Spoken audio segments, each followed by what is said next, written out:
Halo teman-teman, kembali lagi di podcast Night in Tokyo, sebuah podcast yang melahirkan perspektif baru tentang Jepang dari cerita-cerita kehidupan orang-orang Indonesia di Jepang.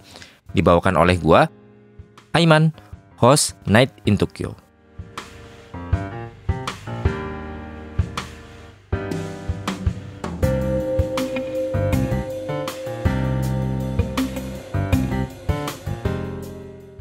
Halo teman-teman, kembali lagi dengan gua Iman di Night in Tokyo. Gimana teman-teman kabarnya semingguan ini? Semoga teman-teman tetap sehat, tetap baik-baik aja, tetap lancar semuanya. Kerjaan yang masih study-studinya juga. Dan semoga rezeki kalian lancar-lancar juga teman-teman. Kembali lagi di Jepang minggu ini teman-teman. Di sini gua bakal bacain beberapa komen teman-teman yang ada di Spotify, yang ada di Instagram, ataupun yang ada di YouTube Night in Tokyo.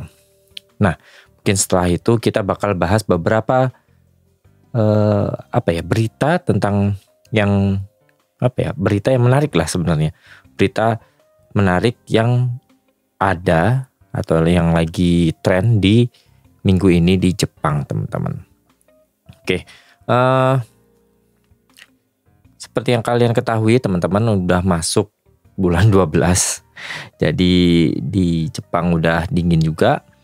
Dan gak terasa teman-teman, Night in Tokyo itu udah mencapai tahun ketiganya. Jadi tahun depan itu Night in Tokyo udah 4 tahun sebenarnya. Mungkin teman-teman ada yang udah ngikutin Night in Tokyo dari pertama, terus bosan terus hilang, ya nggak tahu juga. Ada juga mungkin sebagian dari teman-teman yang di sini juga mengikuti Night in Tokyo itu baru. Ya apapun itu kalian teman-teman yang lagi dengerin ini, gue ucapkan terima kasih buat semua teman-teman yang dengerin Night in Tokyo. Semoga kedepannya Night in Tokyo akan menjadi lebih seru. Gue juga akan berusaha sebisa mungkin untuk memberikan atau menyajikan sesuatu yang baru juga di Night in Tokyo. Jadi tungguin aja teman-teman ya konten-konten terbaru lah dari Night in Tokyo. Oke. Untuk pertama gue bakal membacakan beberapa komen-komen teman-teman di channel Night in Tokyo ataupun di Instagram ataupun di Spotify Night in Tokyo sendiri ya teman-teman. Mungkin kalau yang di Spotify Night in Tokyo itu bukan seperti pertanyaan ya. Kan gua itu kalau di Spotify suka naruh beberapa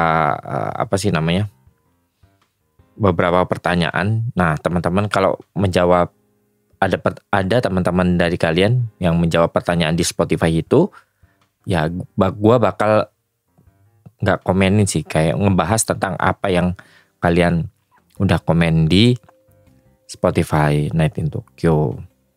Jadi buat teman-teman yang mungkin nanti pengen tanya-tanya seputar kehidupan di Jepang, seputar Night in Tokyo sendiri, teman-teman juga bisa langsung aja komen dimanapun, atau bisa DM juga, atau teman-teman juga bisa kirim ke email nightintokyo.podcast@gmail.com. Nanti di sana gue bakal membahas, mungkin kalau memang bisa dibahas di podcast, gue bakal bahas emailnya di podcast. Tapi kalau enggak, ya mungkin gue akan membalas bisa mungkin ke email kalian teman-teman. Oke. Gue bakal masuk ke, ada beberapa komen dari teman-teman yang ada, mungkin yang nonton di YouTube, mungkin yang teman-teman belum lama ngikutin gua di Night in Tokyo itu, gua sempat beberapa kali ngupload ke YouTube. Nggak terlalu, ya biasa aja sih, karena fokus gua itu kan sebenarnya di suaranya ya, di podcastnya. Jadi sebenarnya ngupload di YouTube itu kayak formalitas doang sih sebelumnya. Cuman beberapa akhir bulan ini tuh gue mencoba gimana kalau Night in Tokyo itu pakai video. Jadi mungkin teman-teman yang melihat sekarang gue dengan video ya seperti itu. Jadi kayak mungkin gue mencoba hal yang baru juga teman-teman. Nah, karena pakai video sayang banget ya kalau enggak gue re-upload juga ke YouTube. Jadi buat teman-teman yang pengen nonton video podcastnya juga bisa di YouTube ataupun di Spotify sendiri juga bisa gitu. Karena gue ngupload video podcast juga di Spotify. Oke. Jadi gue akan baca beberapa komen yang ada di YouTube. Di sini ada komen dari Zunun Sulaiman. Terima kasih, halo Zunun Sulaiman. Di postingan ngobrolin bisnis properti di Jepang dan Indonesia bersama si Ata itu ya, Ata Jepang. Dia komen, wih udah ada videonya, semangat terus Mas Aiman, suara Zunun. Terima kasih Zunun Sulaiman atas komennya. Iya nih, karena kayaknya beberapa akhir bulan itu tuh kayak apalagi ya kayaknya sesuatu yang baru dari Night in Tokyo gitu. Akhirnya gue berpikir, gimana nggak gue mencoba untuk membuat videonya juga gitu loh. Jadi kebetulan gue juga udah pindah dari tempat yang lama. Tempat yang lama itu kan agak sempit, jadi gue nggak bisa membuat dekorasi yang kayak gini-gini yang kalian lihat di belakang-belakang itu. Terus ketika akhirnya gue pindah ke tempat yang lebih besar, gue coba set sekiranya gimana yang cocok dengan Night in Tokyo, yang vibe-nya juga agak malam-malam, santai, hangat dan lain-lain. Nah, dari situlah akhirnya gue mencoba untuk membuat podcast Night in Tokyo ini dengan ada videonya. Semoga teman-teman jadi nggak bosen, atau mungkin memang ada sebagian teman-teman yang cuma dengerin di audio, nggak apa-apa juga sebenarnya, karena nggak ada yang berubah dengan audionya, karena video itu kayak formalitas saja gue ngerekam gitu loh. Mungkin ada yang pengen lihat videonya, tapi ya kalau memang dengerin di Spotify atau di tempat lain, podcast tempat lain ya, yang nggak support video ya sebenarnya nggak apa-apa juga, nggak masalah gitu loh. Kayak gitu teman-teman. Oke, terima kasih komennya dari Zunun Sulaiman. Gue bacain komen selanjutnya di episode Maze yang episode 20 musim gugur di Jepang.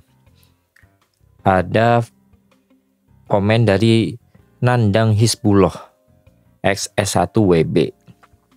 Kak, bahasa Jepangnya ditranslate, aku kurang paham artinya. Terus dia komen lagi, tapi suka kontennya, semangat senpai. Ya memang karena gimana ya teman-teman, kalaupun gue bakal taruh subtitle di video podcastnya, jadi makan waktu juga, jadi takutnya nggak bisa konsisten upload podcastnya dan lain-lain. Jadi ya kan pada awalnya itu kan experience-nya itu kan di suara ya, jadi gue memang fokuskan ke suara gitu loh. Tapi yang jelas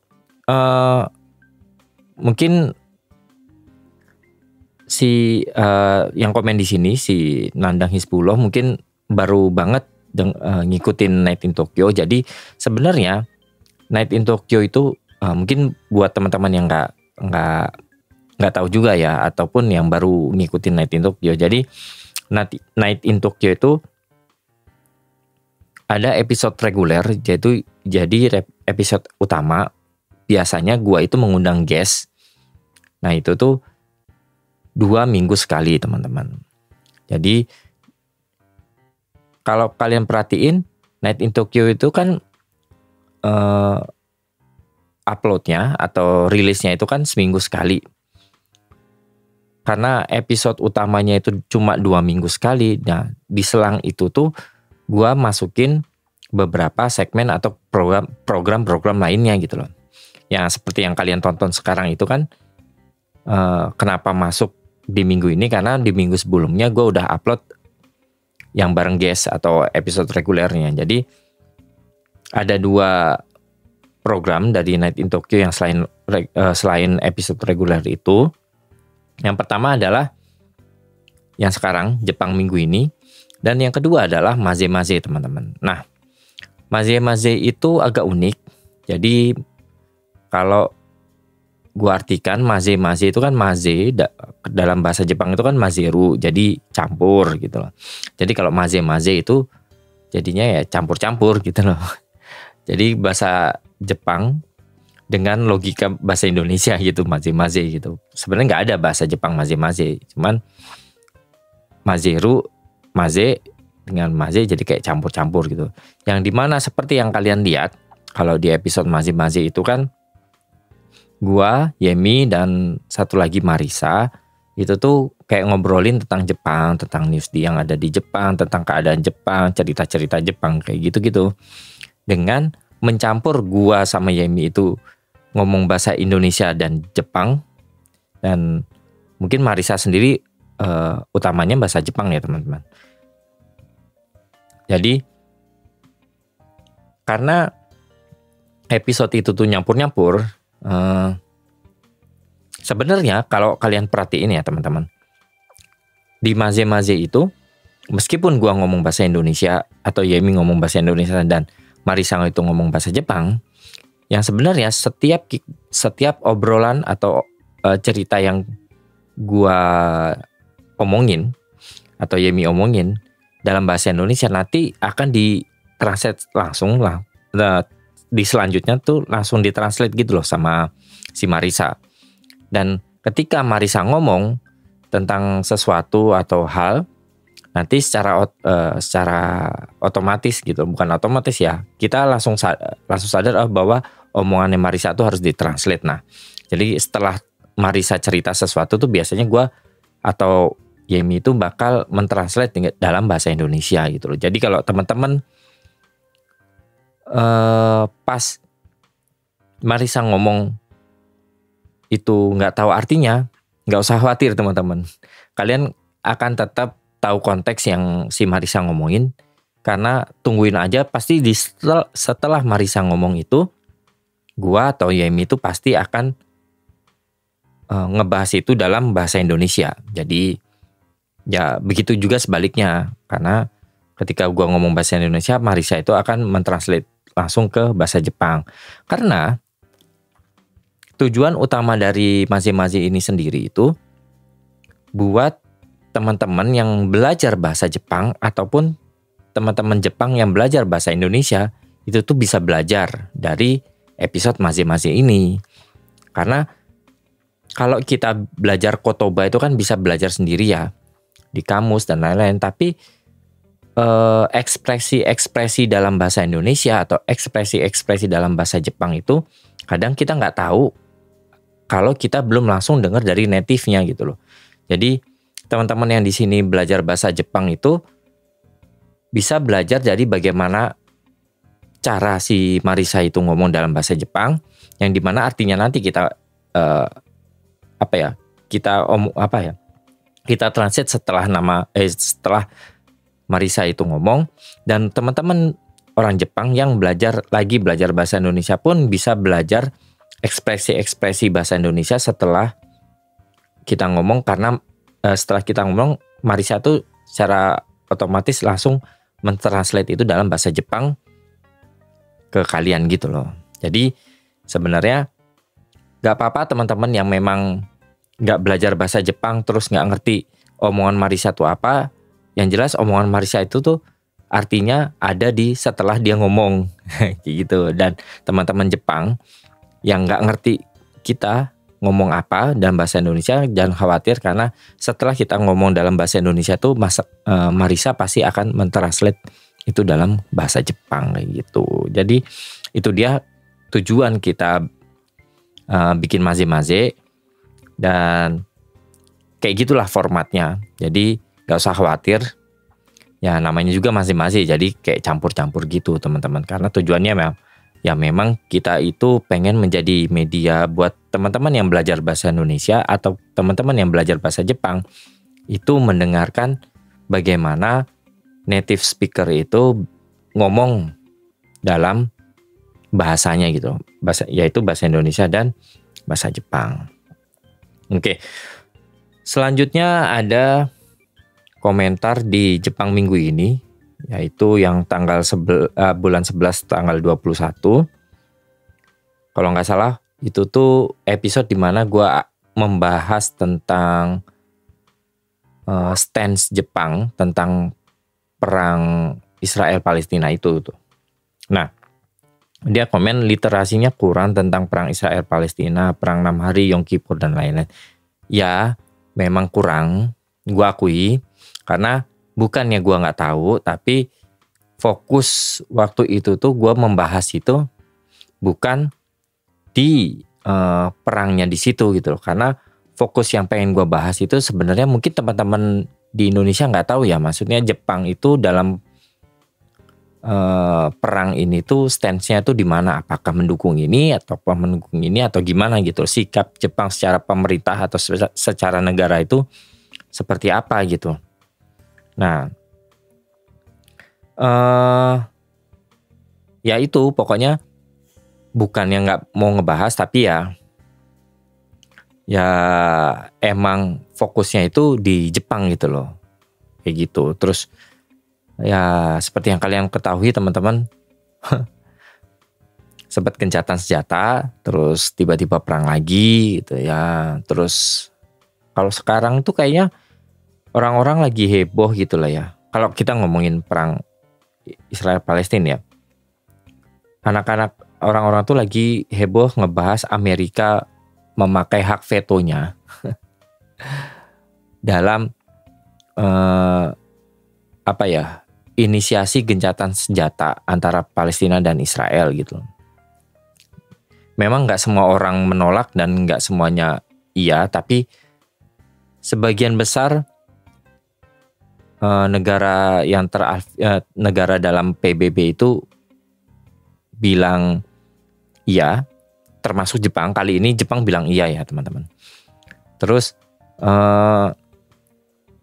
Inggris abstain dan Jepang dan Amerika itu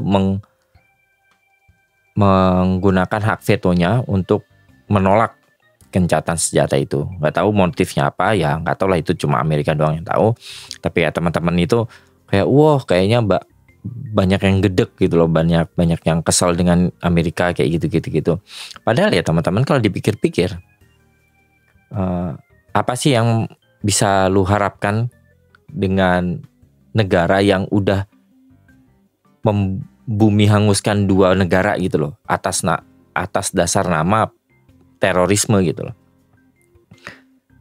Kan Amerika pernah membumi atau membumi hanguskan lah intinya Afghanistan, karena pengen nyari Osama bin Laden itu, sampai pengen menghabisi Taliban yang menguasai Afghanistan. Sampai sekarang Afghanistan jadi nggak tahu tuh negaranya seperti apa. Yang kedua itu Irak, karena ingin menggulingkan Saddam Hussein. Gua nggak tahu motif, ya mereka bilang sih motifnya terorisme dan lain-lain gitu loh. Padahal ya sebenarnya kalau teman-teman tahu, kalau gua nggak salah ya, bukan nggak salah sih, kayaknya gua pernah baca gitu. Osama bin Laden itu kan kelompoknya itu kelompok Taliban ya teman-teman.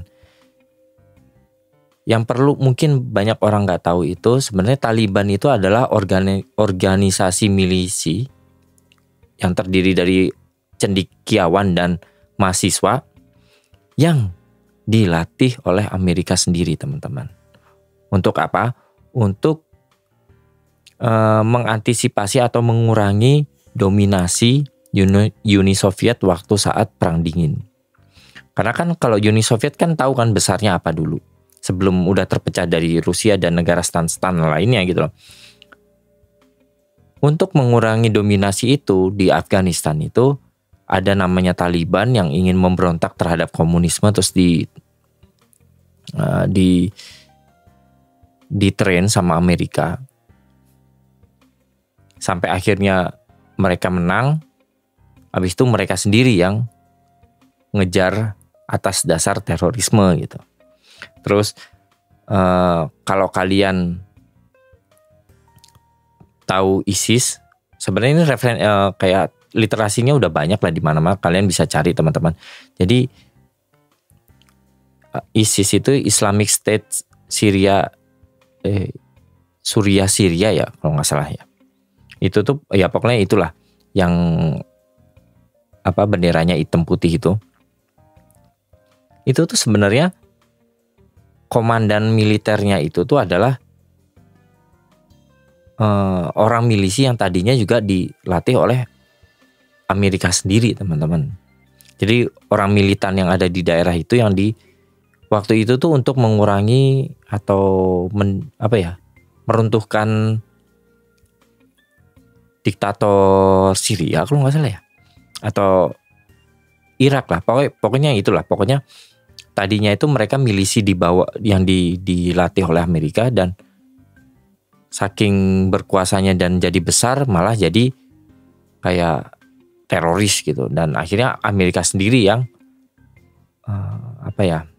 yang mengejar mereka lagi gitu loh. Pada ya intinya entah, pokoknya terlepas dari itu, kalau kalian kaget gitu tiba-tiba Amerika menggunakan hak vetonya ketika untuk menolak gencatan senjata antara Palestina dan Israel, ya apa yang kalian bisa harapkan terhadap negara yang sudah membumi hanguskan dua negara ketika saat dunia ini damai-damai aja gitu loh. Iya kan, jadi apa yang kamu bisa harapkan dengan negara seperti itu? Jadi ya, gue sih nggak kaget kalau tiba-tiba Amerika menggunakan hak vetonya untuk menolak gencatan senjata Palestina dan Israel. Ya, itu kita masuk aja ke berita kali ya. Jadi ada satu berita kemarin gue nyari. Ya seperti biasa gue bakal baca berita dari Japan Today. Jadi di sini ada satu berita yang menarik. Distrik Yokohama atau pengadilan distrik Yokohama memerintahkan sebuah perusahaan yang memiliki memanage dan punya beberapa apartemen di Kanagawa Prefecture. Jadi dulu itu ada sebuah sebuah insiden sebenarnya teman-teman di tanggal 5 Februari di tahun 2020. Jadi di daerah Kanagawa itu di Zushi ya. Zushi itu agak ke selatannya ini ya, Tokyo ya teman-teman. Di situ tuh ada sebuah kejadian anak remaja masih sekolah, jadi anak SMA sekolah umurnya 18 tahun tewas terkubur gara-gara longsor yang diakibatkan oleh gedung yang ada di situ gitu loh. Jadi kejadian itu terjadi jam 8, kemungkinan dia lagi berangkat sekolah gitu ya kayaknya ya. Dan bukit atau ya itulah yang tanah bawahnya di bawah apartemen building yang si perusahaan itu tuh tiba-tiba kolaps dan jatuh ke jalan yang di bawahnya itu, yang dimana menjatuhkan 42,5 kubik meter ke jalan itu ya. Jadi tanahnya tuh ada sebanyak itu, dan si cewek itu yang anak remaja 18 tahun masih sekolah SMA itu akhirnya kena dan terkubur sekitar 2 meter di jalan itu gitu loh. Jadi dia meninggal.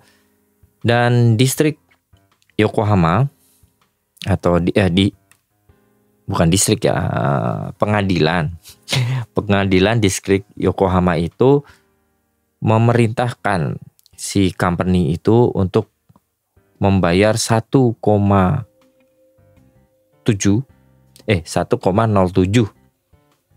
juta yen sebagai kompensasi ke keluarga si anak itu, teman-teman. Oh, ini baru diputuskannya sekarang setelah 3 tahun setelah kejadian itu, gitu loh, teman-teman. Oh, 1,07 juta itu tuh kalau dirupiahkan sekitar 100,7 juta. Kalau dikali 100 ya, sekarang kan mungkin ya 120 jutaan kompensasi ke keluarga dari si cewek itu.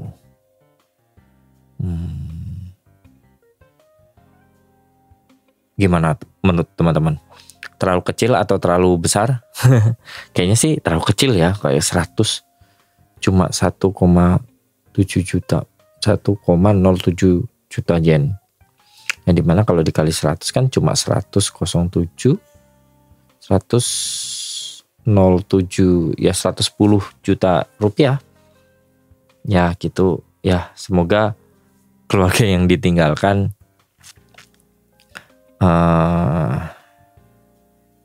diberi ketabahan meskipun itu udah 3 tahun yang lalu, dan ya semoga itu adalah bayaran ya, meskipun nggak bisa dibilang adil juga nggak tahu ya, tapi ya itulah yang diputuskan oleh pengadilan distrik Yokohama. Di berita kedua ada judulnya itu 22 orang ya, old man, orang dewasa berarti. Orang dewasa berumur 22 tahun di penjara, diputuskan 23 tahun penjara atas pembunuhan PSK di hotel, teman. Jadi beritanya adalah orang umur 22 tahun dihukum 23 tahun penjara karena membunuh PSK di hotel Tokyo. Jadi orang berumur 22 tahun telah dijatuhi hukuman selama 23 tahun penjara setelah mengakui atau setelah memang terbukti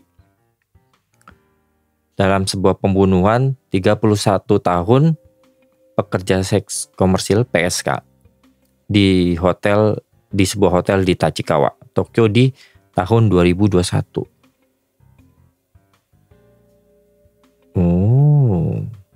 Udah 2021 diputuskannya baru sekarang.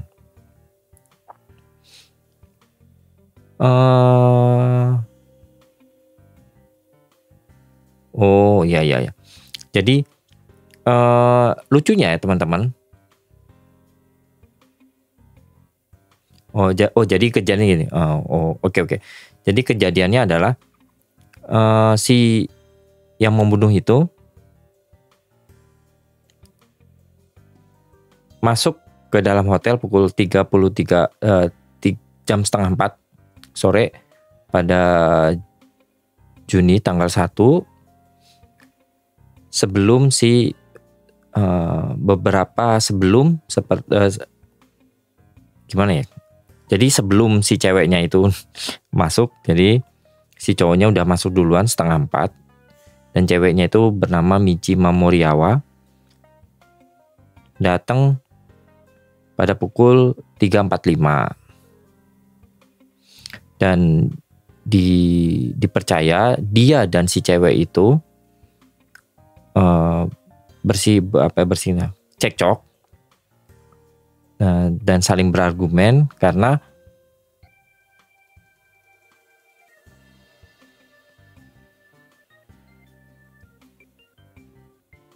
terus si cewek itu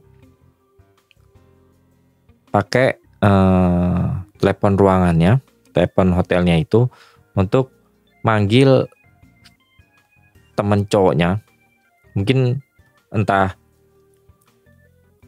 mucikarinya atau orang hotelnya untuk datang ke kamarnya dia untuk nolong dia gitu loh.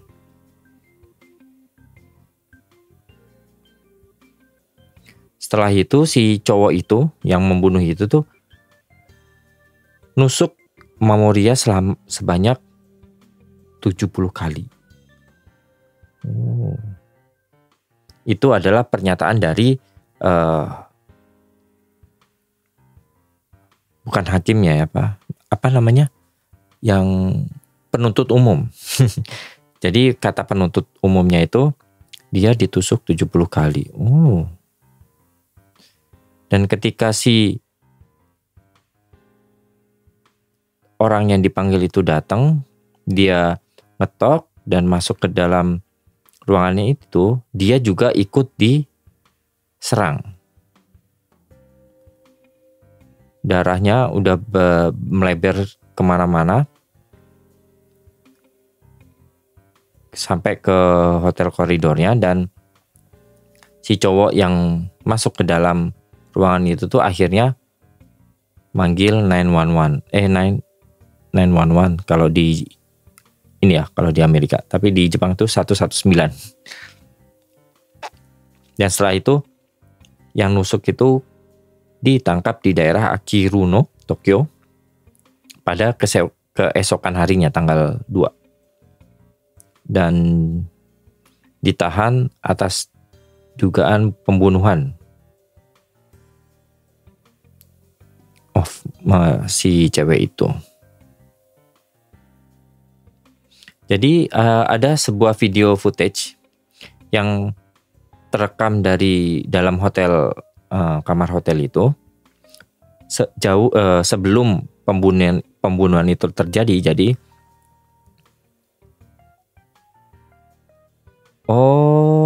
ada sebuah video footage sebenarnya yang terekam sebelum kejadian itu, yang diambil dari smartphone si pembunuh itu. Di dalam footage-nya adalah Mamoria, si cewek yang dibunuh itu, yang PSK itu, memperingatkan si cowok itu untuk tidak ngerekam apapun gitu loh, sepanjang dia melakukan itu gitu, mungkin ya. Dan yang pembunuhnya itu bilang oke, dan memberhentikan rekaman sesuai yang diminta oleh si cowok. Setelah penangkapan, si pembunuh itu bilang ke polisi kalau dia berpura-pura untuk menjadi klien, dan dia bilang dia jadi tertarik untuk membunuh orang setelah melihat film orang yang dibunuh di internet.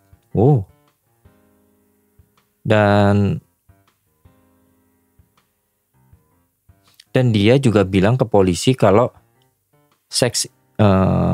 industri seks tidak memberikan kontribusi apapun dalam masalah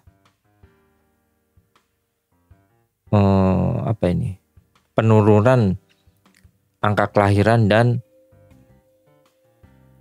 populasi yang banyak orang tua gitu. Aneh-aneh aja ya Jepang ya. Jadi intinya ya, si cowok umur 20, waktu ditangkap kayaknya dia masih umur 22 deh. Yap. Oh enggak. Waktu ditangkap itu dia umurnya belum nyampe 20 tahun teman-teman. Jadi ini kan sekarang dia umur 22 tahun. Kalau dikurangi 2 tahun kan masih 20 tahunan. Entah dia udah berada dalam umur legal atau enggak ya, enggak tahu. Jadi waktu itu dia umur 20 tahun. Jadi sesuai kesaksian yang dia berikan ke kantor polisi, ke penyelidik polisi itu, dia bilang kalau dia itu cuma berpura-pura untuk menjadi klien si PSK itu gitu loh. Yang dimana intensi dia sesungguhnya adalah ingin membunuh, atau dia keinginan membunuh, dan keinginan dia membunuh itu, hasrat ingin membunuh itu tuh setelah dia melihat sebuah video orang membunuh di internet. Kayak gitu dia bilang gitu. Dan mungkin dia itu merasa kecewa gitu, kayak kayak SJW kali ya. Apaan ini industri seks kayak gini PSK di mana-mana kayak gini, toh nggak ada gunanya gitu, mungkin ya kayak gitu. Nggak ada gunanya membantu penurunan angka kelahiran dan populasi yang banyak orang tua aja enggak gitu loh. Jadi kayak dia mungkin punya hasrat ingin membunuh, terus menyalahkan itu tuh ke PSK itu mungkin ya teman-teman. Asumsi gue sih kayak gitu, karena ngapain dia mengeluarkan statement kalau dia pikir bahwa industri seks itu nggak memberikan kontribusi apapun terhadap penurunan Jadi emang kan kalian tahu lah bahwa Jepang itu sedang punya problem atau masalah yang cukup pelik lah. Menurut gue ya cukup pelik, karena di Jepang itu angka kelahirannya menurun dikit banget, sedangkan orang-orang yang tuanya itu makin banyak gitu loh. Intinya kayak gitu. Jadi si cowok itu tuh mungkin melihat bahwa seks industri itu tuh kayak nggak memberikan kontribusi apapun juga gitu loh ke problem si Jepang itu sendiri gitu, yaitu penurunan angka kelahiran dan populasi orang tuanya yang semakin banyak gitu. Entah mungkin dia ada masalah apa gitu, atau dia punya dendam tertentu gitu dengan industri kayak gitu-gitu ya. Intinya ya kayak gitu teman-teman. Ya seperti yang kalian teman-teman tahu lah, bahwa Jepang itu memang industri seksnya itu cukup besar kayaknya ya. Entah itu gua nggak bisa bilang itu legal atau enggak. Mungkin teman-teman yang tertarik dengan pembahasan kayak gitu ada di episode gua sebelumnya yang bersama Mr. X. Kalian cari aja terus tuh, scroll ke bawah, cari yang yang fotonya itu, foto guysnya itu di blur di covernya. Nah di situ dia menceritakan bagaimana experience dia mencoba PSK di Jepang, dan gue juga sama dia membahas bagaimana sih, seperti apa sih sebenarnya industri seks di Jepang itu. Nah kalau teman-teman pengen tahu lebih detail, bisa langsung aja cari episode yang di situ. Pokoknya yang guestnya kepalanya di blur demi privasinya dia gitu. Tapi kayaknya gue nggak ngupload di YouTube ya. Mungkin teman-teman yang nontonnya di YouTube bisa cari aja di platform podcast yang biasa kalian dengar. Di Noise juga ada, di Spotify juga ada, atau di podcast lainnya juga kemungkinan besar ada. Jadi cari aja episode yang kita ngebahas tentang prostitusi di Jepang gitu loh. Kayak gitu. Ya nggak tau lah teman-teman. Kalau gue sih cuma bisa bilang gini ya teman-teman. Di Jepang itu memang ya, gue udah banyak bercerita ini berkali-kali ya yang ada di podcast ini gitu. Mungkin teman-teman yang dengerin podcast gue udah lama pasti tahu bahwa di Jepang itu kriminal receh kayak pencurian. Tapi sepeda sering ya, kalau pencurian sepeda. Kayak pokoknya pencurian, pembobolan rumah, terus barang hilang, jambret, terus apa lagi ya, dipalak dan lain-lain. Itu tuh yang apa namanya, dibegal gitu. Kriminal kayak gitu tuh jarang banget teman-teman di Jepang. Jadi bisa dibilang relatif aman lah untuk kriminal yang gue sebutkan tadi itu. Tapi di Jepang itu sekalinya kriminal tuh psycho gitu loh teman-teman. Beberapa tahun sebelumnya itu yang paling terkenal kasus kriminal yang ada di Jepang itu yang cewek nusuk pacarnya itu terus nulis pakai darahnya itu suki itu. Kalau dalam bahasa Indonesia artinya suka gitu. Atau cinta kayak gitu. Terus dia si cowok yang ditusuk itu lari sampai lobi apartemennya dan ceweknya juga ada di situ waktu polisi datang sambil ngerokok gitu. Terus yang kasus yang gue cerita barusan tadi juga gitu, bisa-bisanya dia itu niat memanggil prostitusi hanya gara-gara terinspirasi pengen membunuh dari video yang dia temukan di internet gitu loh. Ya mungkin itu apa ya? Gak tahu, mungkin dia sendiri kecewa mungkin ya, karena industri prostitusi itu buat apa gitu? Toh nggak membantu problem Jepang yang angka kelahirannya menurun dan populasi orang tuanya semakin banyak kayak gitu. Ya mungkin dia SJW kali ya atau gimana? Ya nggak tahu lah. Ya kalau kalian teman-teman nggak habis pikir gitu, kenapa ada kriminal kayak gitu di Jepang ya? Kayak gitu teman-teman. Jepang tuh relatif aman terhadap kayak barang lu hilang tuh bisa kembali, barang lu tinggal di kafe itu nggak ada yang ngambil. Tapi sekalinya kriminal itu tuh kayak psycho gitu loh, bunuh dan lain-lain. Bahkan di Jepang itu pernah ada orang jasa orang apa ya? Gue bisa bentar. Jasa membantu bunuh diri. Jadi dia tuh terkenal di internet, di Twitter, jasa buat membantu orang bunuh diri. Jadi dia akhirnya ditangkap lah pokoknya oleh polisi Jepang karena dia membantu orang untuk bunuh diri dengan cara kayak si orang yang pengen bunuh diri itu message dia tolongin bunuh dia gitu, karena dia pengen mati aja gitu. Dan ada jasa kayak gitu di Jepang sebelum akhirnya ditangkap ya sama polisi Jepang. Ya gitulah, negara yang gak ada yang sempurna lah. Bahkan di Jepang yang negaranya relatif aman ya, sekiranya ada kriminal ya cukup psycho teman-teman. Oke, ya mungkin itu aja buat episode Jepang minggu ini, episode kali ini. Jadi terima kasih teman-teman yang udah tetap setia dengerin gua di Night in Tokyo. Semoga bermanfaat, semoga senang juga dengerinnya, nemenin kalian mungkin nggak tahu, entah lagi kerja, ngopi, tidur dan lain-lain gitu loh.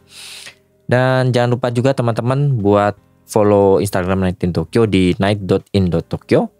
Di sana ada informasi yang berkaitan tentang Jepang atau hal-hal yang berkaitan tentang podcast ini. Mungkin teman-teman yang pengen komen, yang nantinya pengen dibacain, bisa juga komen-komen di Instagram atau di YouTube juga boleh, atau jawab pertanyaan yang ada di Spotify juga boleh. Nanti yang menarik gue akan coba bacakan di next Jepang minggu ini. Oke, mungkin yang teman-teman juga pengen tanya tentang seputar kehidupan di Jepang bisa lewat email juga di nightin.tokyo.podcast@gmail.com. Oke, sekian dulu buat Jepang minggu ini teman-teman. Selamat malam, selamat beristirahat, dan sampai jumpa lagi di Night in Tokyo episode selanjutnya. Bye-bye.